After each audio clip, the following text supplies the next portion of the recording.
It's Tuesday, March 24, and time for your Barbados Today morning news update.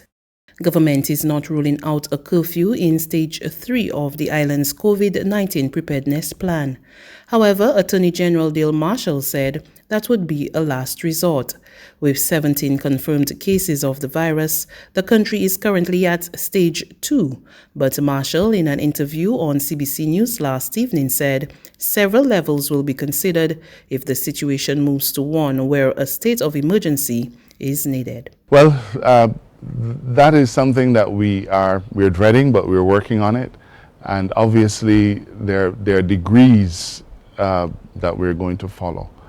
When we get to Stage 3, and Stage 3 is when we get to a count of over 25 cases of human-to-human transmission, or where there's extensive community spread, then obviously we will have to look to restrict the freedom of movement of Barbadians. This is something that is eminently logical, and we hope that Barbadians will cooperate with it. The AG also said the government was heading to Parliament on Friday to make amendments to the emergency management legislation. When it was passed, it contemplated hurricanes, storms, fire, those kinds of disasters. It did not contemplate public health issues, so we are extending the legislation to bring that within its scope. At that point, we will have to consider such things as curfews, and we are working out. Today we had a very important meeting with key individuals, and I think it could be correctly called a subcommittee of the social partnership, to look to see what that might look like. Obviously, Barbadians are going to have to be able to go to get groceries. They're going to have to be able to go to pharmacies. So there are things that are going to have to be open. Obviously, the emergency, the essential services, police, nurses, doctors, things of that sort, the Barbados Water Authority, the Barbados Light and Power, all of those agencies that we're going to rely on to make sure that Barbadians still live a life of normalcy with as little deprivation as possible. So the curfew arrangements, we are looking at them to see what we will trigger when, but those plans are very much in train. 35 Trinidadians are now under mandatory quarantine in Barbados after being barred from entering their homeland. The group arrived here from London last evening after Port of Spain locked down its borders on Sunday night in a bid to contain the spread of COVID-19. The Attorney General said the decision by the Mia Mottley administration to house the CARICOM nationals was made simply on a humanitarian basis. We reached out to the government of Trinidad and Tobago during the course of the day to urge that they take their citizens, but the fact of the matter is that they declined to do so. Now, we were faced with a position that really was not difficult, and it had to do with the humanitarian nature of it. Things in England have become increasingly worse. They've announced a further degree of lockdown in the UK. These individuals they're not elderly, but they are certainly not the youngest of individuals. I understand they're in their 60s. And we had to make a humanitarian decision. And it was the decision that we felt was principled and correct, ensuring at all times that Barbadians were safe. Now, you spoke about a humanitarian decision, but does Barbados have any legal responsibility?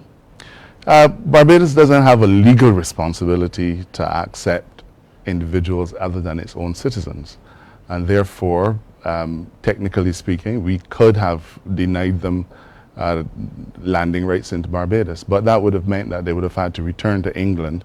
We had no way of knowing what the situation would be for them in England when they returned, and so it was a question of weighing what our options were. We felt that we were in a position to adequately receive these individuals so long as they were put immediately into mandatory quarantine, and that's what we've done.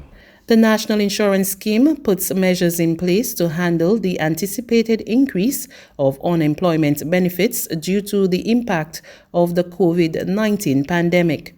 That's according to Labour Minister Colin Jordan, who revealed that the new measures were implemented last week. They include applying for benefits online, and within the National Insurance Department, they have put and are continuing to put systems in place that will allow them to deal with what could potentially be significantly higher than normal volumes of applications. So the National Insurance Department is ready, has been fine-tuning those systems since last week, and they will be ready to handle that increase in unemployment claims, to the National Insurance Scheme. The time has come for the country to change its strategy to COVID-19, so says President of the Democratic Labour Party, VERLA PEIZA. She says while the DLP appreciates the need to keep the island's borders open to facilitate the sourcing of medicine and other essential supplies, there must be a balance. It is strongly suggested that this is the time to consider the following. 1. Borders be closed to persons with the possible exception of nationals. Or 2. All persons coming into Barbados be held in mandatory quarantine, as voluntary quarantine is too susceptible to breach. Furthermore, now that the nation has to pause, this is the appropriate time to consider and implement ways to reduce our dependence on tourism and to help develop other revenue streams. In particular, we need to feed ourselves. The objective is to be better after this crisis than we ever were before. Barbadians have both the capability and the resolve to make our country better, and government facilitation is necessary at this time. There's regional and international news after this short break. It's Festive Friday at the Bridgetown Night Market at Pelican Craft Center. Kick off the weekend this Friday from 4 p.m. to midnight with loads of food, drinks, and entertainment. Get ready for Crop Over with the Rhythm Roots Street Parade. Party like it's Kadooman Day on the street around Pelican Village with costume reveler, music, and more. It's Festive Friday. It's Festive Friday at the Bridgetown Night Market at Pelican Village Center from 4 p.m. to midnight. Admission free.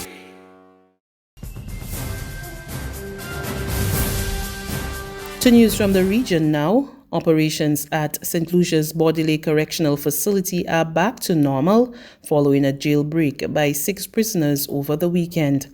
As we hear in this HTS News Force report, only one escapee remains at large. Lockdown, burning down the jail. Rioting and unrest at the Bordelais Correctional Facility following anxiety over the COVID-19 pandemic. In a video making rounds on social media, prisoners are seen setting mattresses ablaze and expressing concern about the virus. This follows a lockdown and the escape of some 6 inmates. However, prison officials assure the public that operations are back to normal. The remand unit, the inmates burnt a mattress.